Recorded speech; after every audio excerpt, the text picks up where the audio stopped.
여러분 안녕하십니까? KBS 아메리카 뉴스입니다. LA 지역의 자택 격리 재발령이 현실화돼 가고 있습니다. 시와 카운티 당국이 잇따라 경고를 내고 있는 상황에서 다음 주까지 확진자 증가 추세가 꺾이지 않을 경우 우려했던 일은 현실로 벌어질 것이란 전망입니다. 이채은 기자가 보도합니다. 최근 LA시에 이어서 LA 카운티도 Safer at Home, 즉 자택격리 명령이 다시 발동될 수 있음을 시사했습니다. 에릭 가세티 LA시장은 이번 주를 포함한 2주 동안 코로나 확산세가 둔화되지 않는다면 자택 재격리는 불가피하다고 어제 또다시 경고했습니다. LA 카운티도 같은 입장입니다. 바바라 퍼레어 LA 카운티 보건국장은 지금 LA 지역의 코로나19 사태가 심각한 상황이라고 언급했습니다. LA 카운티 보건국은 어제 1,777명의 신규 확진자가 확인됐고 사망자 수는 50명이라고 밝혔습니다. 어제 신규 감염자 수의 경우 모처럼 2,000명 아래로 내려갔지만 별도의 보건국이 있는 롱비치와 파사데나에서 각각 254명과 14명이 추가됐습니다. 따라서 롱비치와 파사데나의 숫자를 더하면 어제 LA 카운티 신규 감염자 숫자는 사실상 2,000명을 넘어섰다는 분석입니다. 하루 평균 2,000여 명씩 확진자가 나오며 오늘 LA 카운티 누적 확진자 수도 12만 7천 명을 웃돌 전망입니다. 자택격리 명령과 관련해 바바라 퍼레어 보건국장은 신규 확진자와 사망자 수도 중요하지만 병원 입원 환자 숫자가 가장 핵심적인 기준이라고 언급했습니다. 병원들이 코로나19 환자를 감당할 수 없는 상황이 되면 또다시 자택격리 명령이 내려질 수 있다는 겁니다. 하지만 어제 LA 카운티 내 병원 입원 환자 숫자가 2,000명을 넘어서며 4월 이후 최고치를 기록했습니다. 이와 같이 이번 주에 코로나19 확산세가 다음 주까지 이어진다면 LA 지역에 내려질 자택격리 명령은 피하기 어려울 전망입니다. KBS 뉴스 이채은입니다. 문우신 연방 재무장관이 2차 경기 부양안이 빠르면 이달 안에 결론 지어질 것이라고 밝혔습니다. 현금 지급과 더불어 이달 말로 종료되는 실업수당 연장도 포함될 것으로 보이는데 첫 번째 경기 부양안에서 변화가 있을 것으로 예상됩니다. 김경일 기자입니다. 문우신 재무장관은 미치 매코널 공화당 상원 원내대표와 논의한 결과 7월 20일에서 7월 말 사이 추가 부양책이 통과될 수 있다고 밝혔습니다. 트럼프 대통령은 2차 현금 지급액을 구체적으로 밝히진 않았지만 더 많은 금액을 지지한다고 밝혔습니다. 매코널 공화당 상원 원내대표는 연소득 4만 달러 이하의 사람들에게 추가 현금을 지원하는 안에 대해 고려하고 있다고 언급한 바 있습니다. 지난 3월 제정된 부양책은 주정부 실업급여 외 주당 600달러의 실업급여를 지급해 실업자들이 일자리를 찾지 않도록 부추겼다는 비판을 받고 있습니다. 추가 지원액은 7월 말 만료됩니다. 연방 하원은 주당 600달러 추가 지급액을 12월까지 연장하는 법안을 통과시켰습니다. 이에 문우신 장관은 실업급여와 관련해 추가 실업급여는 직원의 기존 수입 100%로 제한하는 안을 추진하고 있다고 밝혔습니다. 또한 코로나19로 가장 큰 타격을 받고 있는 직종 종사자들이 지급 대상이 될 것이라고 전했습니다. PPP 프로그램은 코로나19로 가장 타격이 큰 호텔과 레스토랑 등과 소규모 업체가 주요 대상으로 연장될 것이라고 밝혔습니다. KBS 뉴스 김경일입니다. 코로나19 증상 완화 치료제로 알려진 렘데시비르가 중증 환자의 사망 위험을 상당히 낮춘다는 연구 결과가 발표됐습니다.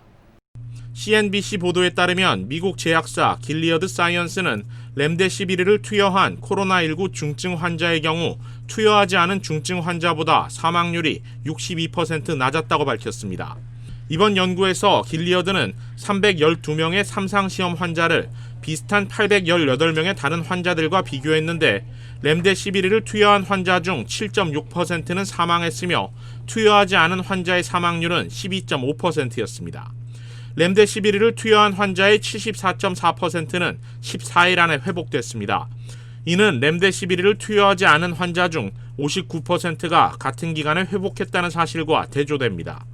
길리어드는 다만 이 같은 결과가 향후 임상시험에서 계속 연구돼야 한다고 덧붙였습니다. 세계보건기구 WHO는 코로나19가 공기를 통해 전염될 가능성이 있다고 공식 인정했습니다. 당초 접촉이나 침을 통해서만 전파된다는 입장을 뒤늦게 바꾼 것입니다. WHO는 어제 보고서를 통해 사람들이 붐비고 환기가 잘 되지 않는 공간에서 바이러스의 공기 전염 가능성을 배제할 수 없다고 밝혔습니다. 특히 합창 연습을 하는 곳이나 식당과 헬스장 내에서의 집단 감염 사례를 예로 들었습니다.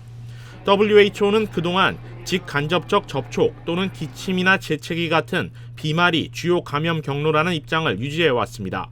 그러나 집단 감염 사례가 잇따르고 급기야 세계 32개국 과학자 200여 명이 공기 감염을 인정하고 대책을 마련하라고 공개 서한까지 보내자 뒷북 조치에 나섰습니다. 공기 감염을 막을 구체적인 방역 수칙과 예방법 연구도 시급합니다. 때문에 WHO의 방역 수치도 물리적 거리두기를 최소 6피트 이상으로 늘리거나 차단율이 높은 마스크 착용을 권장하는 등의 좀 더 강력한 방안이 제시될 것으로 보입니다.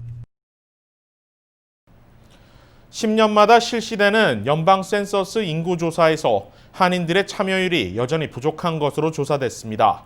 적극적인 참여가 절실합니다. 이우수 기자가 보도합니다. LA 한인타운을 비롯한 한인 밀집 거주지의 인구조사 참여율이 저조한 것으로 조사됐습니다. 연방 센서스국의 집계에 따르면 LA 카운티는 전체 인구의 절반 수준인 58.2%가량만 인구조사에 참여했습니다. 인구조사가 시작된 지 3개월이 지난 시점이지만 아직까지 참여율은 미비한 수준에 머물고 있는 겁니다. 한인들이 거주하고 있는 LA 한인타운 일대는 LA 카운티 평균에도 미치지 못하고 있습니다. 한인타운 일대 인구조사 참여율은 40% 수준, 전국 평균인 62%보다 월등히 낮습니다. 센서스 인구조사는 지역사회 발전과 거주민들의 삶의 질을 높이는 데 도움을 줍니다.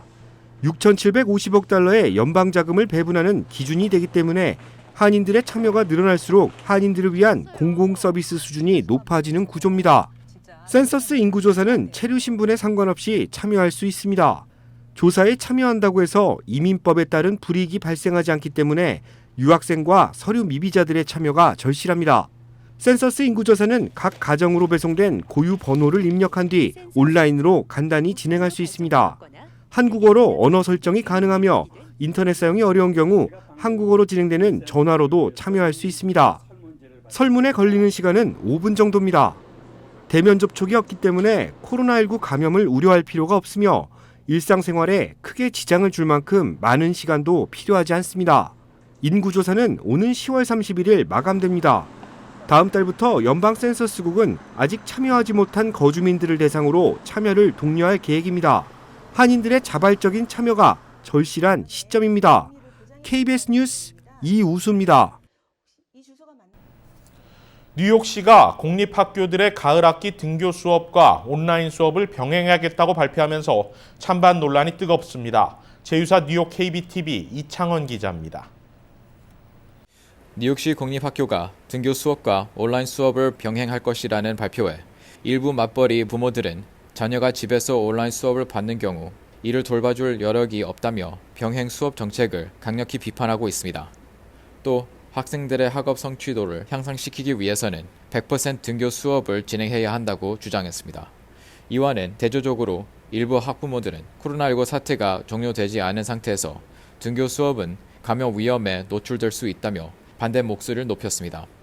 상당수 교사들도 이번 병행 수업 정책에 반대 목소리를 내고 있습니다. 브루클린 교사 노조는 등교 수업과 원격 수업 일수가 섞이게 되면서 엄청난 혼란이 생길 것이라고 밝혔습니다. 뉴욕시 교사 노조도 맞벌이 부부의 자녀가 온라인 수업을 선택하게 되면 관리 감독이 전혀 되지 않기 때문에 문제가 발생할 수 있다며 노조가 한 달 넘게 이 부분에 대한 해결책을 제시해 줄 것을 시 정부에 제기했지만 아직까지도 아무런 답변을 듣지 못하고 있다고 지적했습니다. KBTV 뉴스 이창원입니다. 본격적인 여름 날씨가 시작되면서 이번 주말 남가주 지역은 100도를 오르내리는 불볕 더위가 예상됩니다. 흔히 바이러스는 추운 날씨에 기승을 부리고 더운 날씨에는 한풀 꺾인다는 것이 정설인데요. 지금 같은 대유행 상황에서는 더운 날씨가 오히려 사람들 간의 감염 위험을 높인다는 지적도 있습니다. 반드시 주의하시기 바랍니다. 뉴스 마칩니다. 고맙습니다.